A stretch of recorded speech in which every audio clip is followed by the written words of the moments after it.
Analysts say the president's new batch of executive orders targeting the military could reshape America's armed forces. Trump has eliminated diversity measures, ordered a new defense missile system, and demanded the Pentagon come up with a new policy for transgender service members, all within 30 days. Charlie D'Agata is CBS News' senior national security correspondent, and he joins me now live from the Pentagon. So let's talk about what you're hearing from your sources at the Pentagon, Charlie, with regards to these new policies. Yeah, Vlad, I've got this printed written statement, and I should tape it up somewhere because this is the official line from the Pentagon, and this came out before the executive orders were issued. The Department of Defense is fully committed to carrying out the orders from our commander-in-chief and is doing so immediately under his leadership. To the point. That's the official line. And that has to do with sending troops to the border, has to do with transgender issues, it has to do with DEI issues.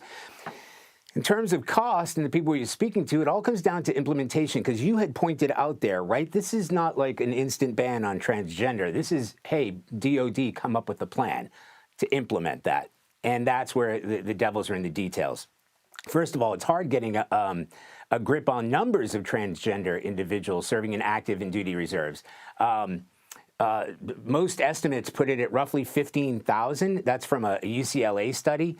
So they don't have hard numbers. It's not like a box that they tick. And it's difficult because not every transgender service member has self-identified. Some have gone through the transition process before enlisting. There's not a box to tick for that. So it's hard to get the numbers. Now, in terms of cost, it is significant. An advocacy group back in 2017 put that cost at $960 million, and they derived that number. I looked at the study by essentially multiplying the number of estimated transgender troops by the cost of recruiting and training their replacement. A spokesperson for the advocacy group said, look, transgender service members, hard to say, have been serving for almost 10 years. They fill every critical role in the military. They go to war zones, high-stake missions, demonstrating their ability to strengthen unit cohesion and morale. So, Charlie, as you know, the president also ordered the reinstatement of service members who were kicked out of the military for refusing the COVID vaccine, and he's promised full back pay. Now, as Ed O'Keefe explained earlier, the President Biden rescinded that order back in 2023. Some service members did rejoin. So I'm trying to understand what the difference is here. Well, Vlad, those are all good questions. So we checked with individual services because that's where the numbers lie. Research from our colleague, Ellie Watson.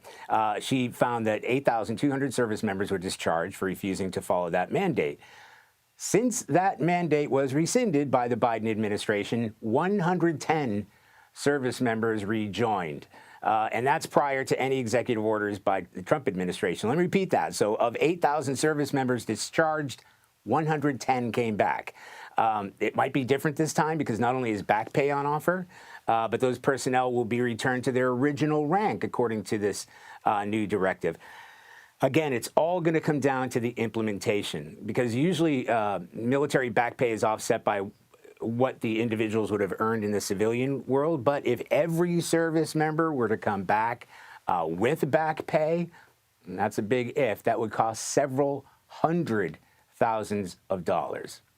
All right. The devil's in the details, as you say. Charlie D'Agata reporting from the Pentagon for us this morning. Thank you, Charlie. Thanks, Vlad.